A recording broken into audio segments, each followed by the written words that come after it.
En esta sección vamos a hacer una breve introducción a todo lo que es procesamiento de grandes volúmenes de datos, o como popularmente es conocido como Big Data, en el contexto de nuestra materia, y también entender algunas de las implicancias que tiene en la actualidad y bueno, porque es uno de los temas tal vez más importantes en conjunto con Machine Learning que estamos tratando en esta materia. Y un poco para empezar a pensar, digamos, en este tema en particular, está bueno entender cuál es el impacto mediático que tiene hace ya algunos años la utilización de grandes volúmenes de datos justamente en diversos contextos.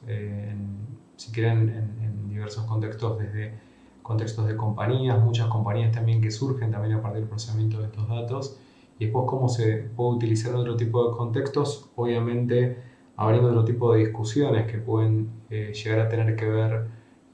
con la privacidad de las personas, en ese sentido también con aspectos que plantean nuevos desafíos también, como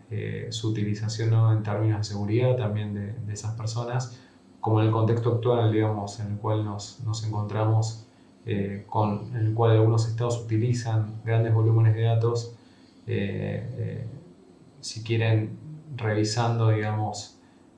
contactos de la población justamente para poder prevenir contagios. Y en ese contexto está bueno entender, digamos, el contexto por el cual han cobrado gran relevancia.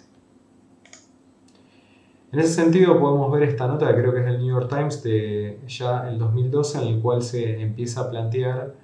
la utilización de Big Data. Todo esto, como hablamos anteriormente, tomó mucha relevancia a partir de las campañas electorales en Estados Unidos, al comenzar a utilizarse también información de redes sociales en otro tipo de contextos. Y en ese sentido, o sea, si nosotros tenemos que pensar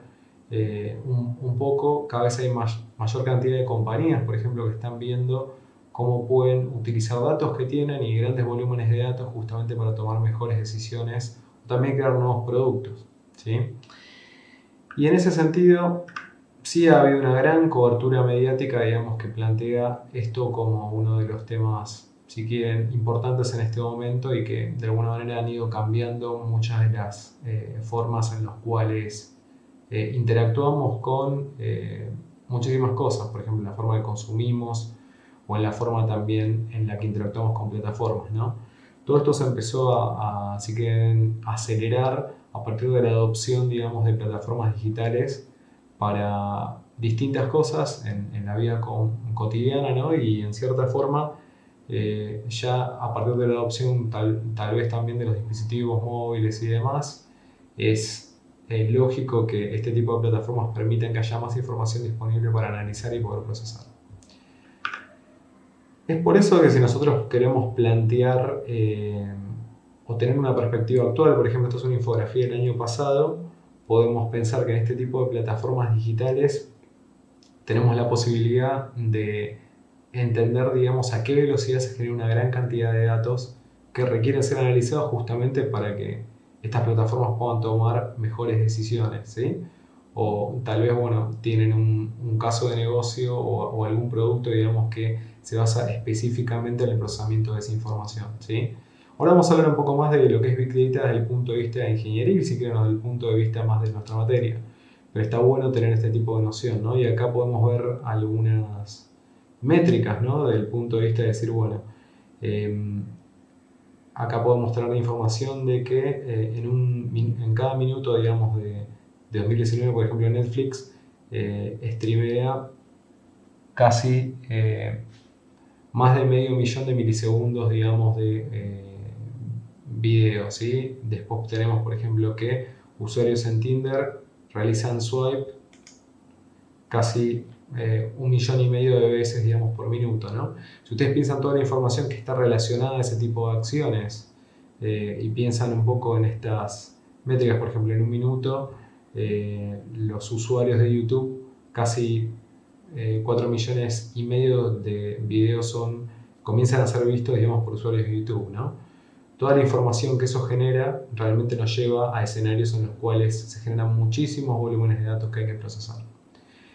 Y en ese contexto, y pensándolo más desde un punto de vista, si quieren, más ingenieril, cuando estamos hablando de Big Data o grandes volúmenes de datos, estamos entendiendo o hablando de datos que no pueden ser procesados usualmente por los métodos tradicionales que tenemos. Esencialmente pueden ser por dos razones. Si pensamos primero, digamos, en estos datos y que estos datos posiblemente no entren o sean más grandes, digamos, que la capacidad que pueda tener tanto en disco como en memoria una computadora y que pueda procesarlo a su única computadora, nos hace pensar en decir, bueno, tengo tal cantidad de datos que no puedo solamente procesarla en una computadora, lo cual me lleva a potencialmente tener que procesar estos datos en un conjunto de computadoras que trabajan en conjunto para procesarlos, que es lo que se conoce como un clúster. O por ejemplo pensando en estos, por ejemplo, la cantidad de eventos que podrían estar relacionados a los plays o estos swipes de Tinder, ¿no? El hecho de todos esos eventos que llegan y llegan y llegan y no paran, ¿no? La velocidad en la que se generan esos datos es tan alta que estos datos impidan que sean procesados por algoritmos tradicionales. Es por eso que allí en el contexto de la materia vamos a hablar mucho de lo que son algoritmos de streaming.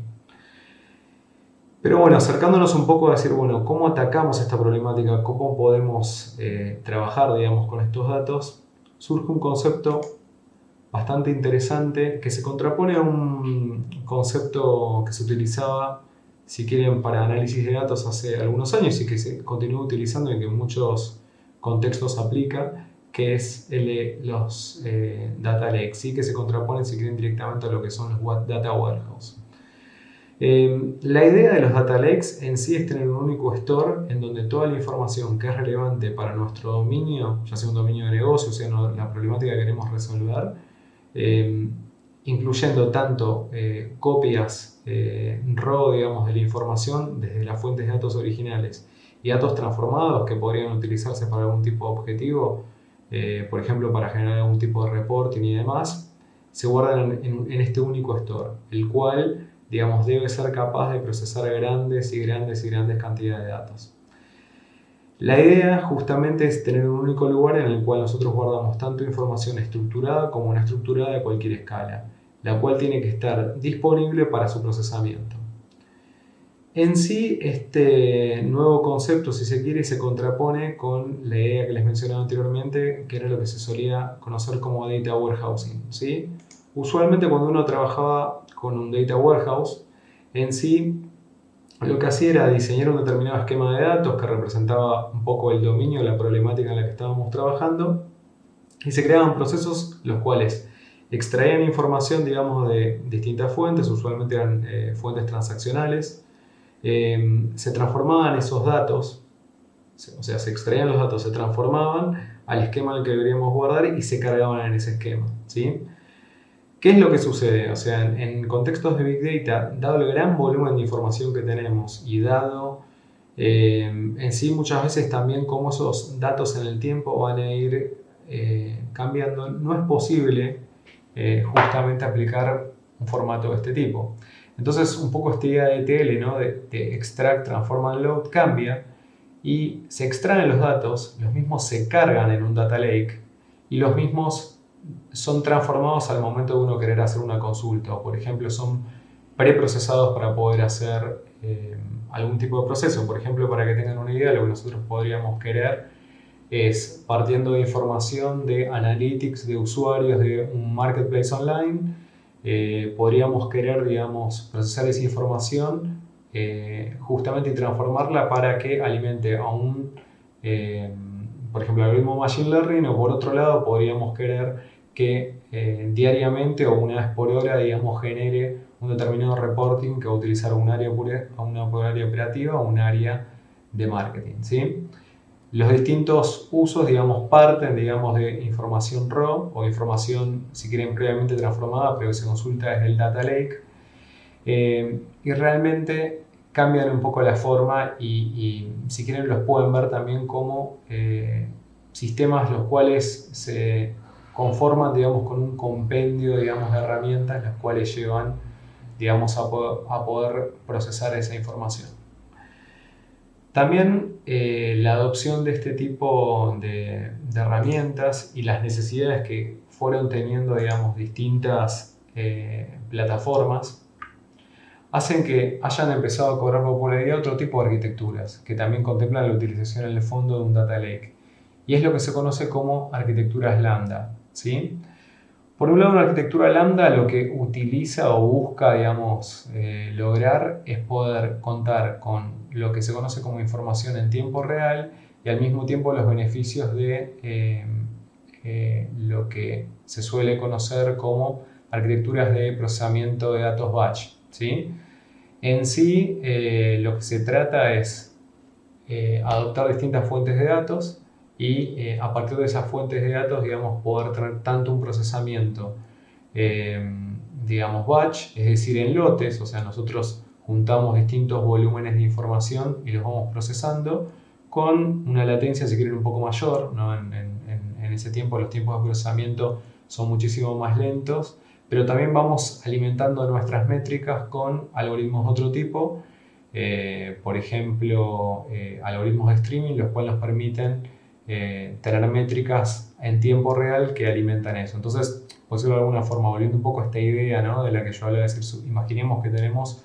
una gran plataforma de marketplace, podemos tener una parte, digamos, en este tipo de arquitecturas de procesamiento de datos que vienen de una fuente, si quieren, transaccional. Esa fuente transaccional procesa la información de forma batch y da un reporte certero,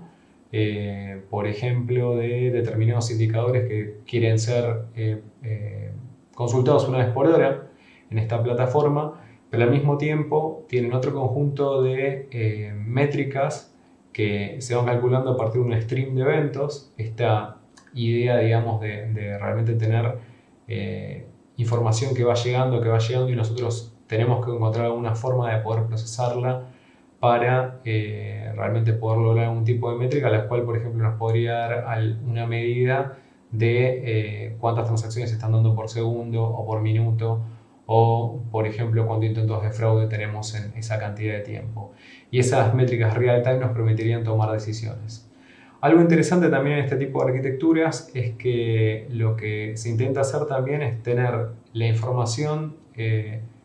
la cual se sirve, digamos, a los clientes de una misma interfaz, justamente para poder permitir que esa información se consulte de una misma forma. Entonces, por ejemplo, si tenemos un área operativa que tiene que consultar determinados KPIs, que esa información la puedan consultar de la misma forma que consultan este reporte, por ejemplo, que les estaba mencionando, que estamos analizando una vez por hora, ¿sí?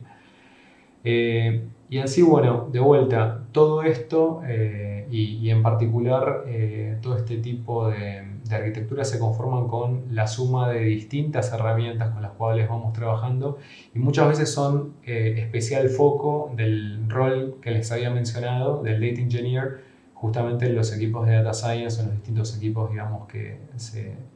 se arman alrededor de este tipo de problemáticas.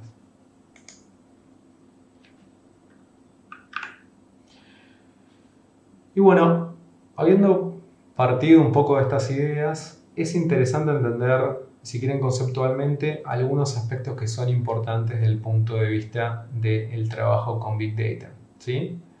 En ese sentido, podemos hablar de las 6 B cortas de Big Data: volumen, velocidad, variedad, veracidad,